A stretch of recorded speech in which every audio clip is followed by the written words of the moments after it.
I have Tower Perfumes Lonestar Memories. So I believe I could be wrong. I think this is a Swiss brand, and maybe the perfumer lived in Texas, and this is his memory of Texas. And I live in Texas, so interesting fragrance for me, or I was excited to smell this. And I do get some like oily leather aspects that remind me sort of Texas. There's a lot of oil plants in Houston, and this fragrance, it is kind of oily, a little bit leathery, like a Texas boot or something.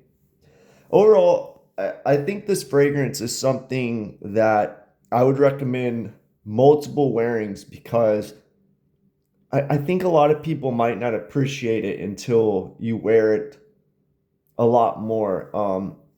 And I think you have to like leather.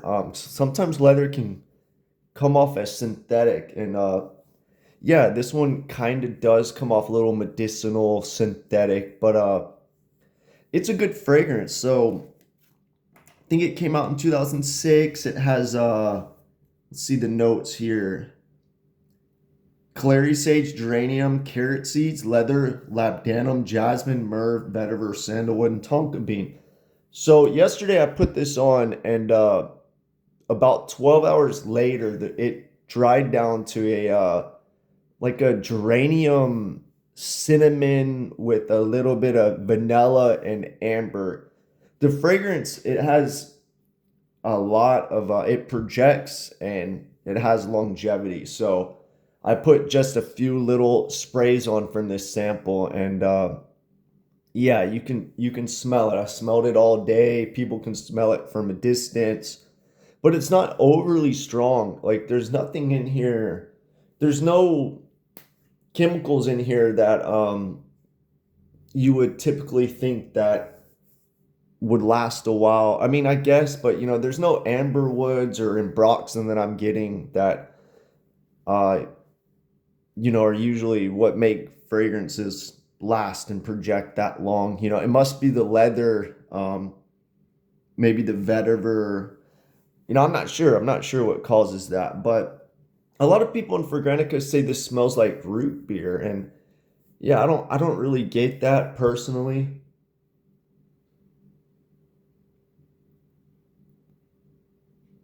Maybe a little bit. Like it doesn't stick out to me as root beer, and I don't think I'm gonna always think of root beer when I smell this.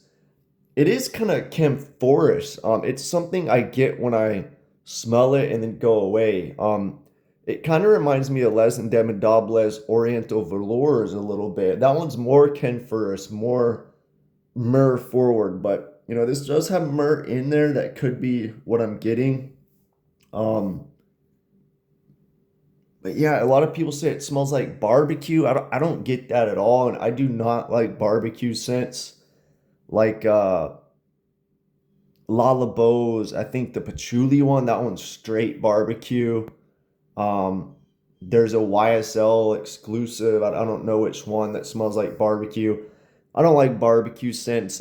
Maybe sometimes that's the birch tar, but yeah, this does have some birch tar in it, but it's not barbecuey. Um, the fragrance that it reminded me of, actually the other day I reviewed Santa Maria Novella's Spanish leather. I think they call that a different name, but yeah, this one, they remind me of each other. I was thinking of this fragrance when I was reviewing that. I don't think I mentioned it though, but that one's more birch tar leather forward, maybe not as medicinal. Um, so if you like leather and birch tar and you want something simple, try that one out. But yeah, they have similar facets here. I would say this is like that one's like a musky birch tar leather, and this one has a lot more amber qualities going on, and it has that geranium. If you want something more challenging with birch tar and leather, try Hiram Green's Hide. That one to me is like too much, too challenging. But if you like that accord, this kind of smells similar to that one. Um,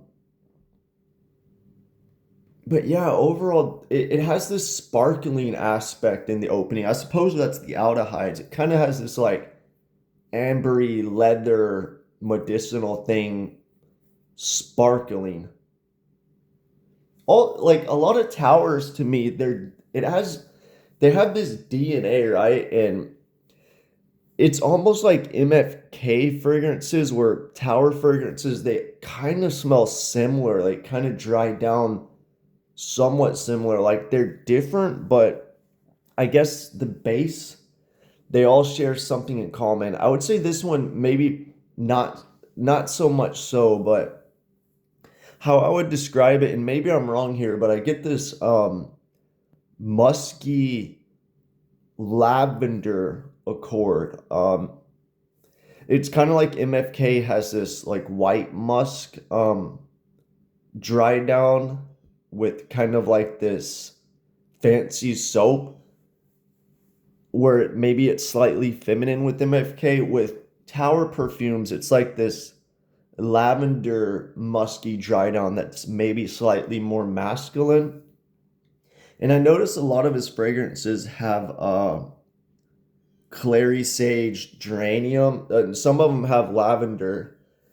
It's not something I typically like. Like a lot of designers have lavender, clary sage, geranium, and I don't typically like all three of those combined. A lot of his fragrances don't have all three, but they have two of the three. But maybe it's the nice musk that he combines that balances all that out. But regardless, I think Tower is a great brand, and it's kind of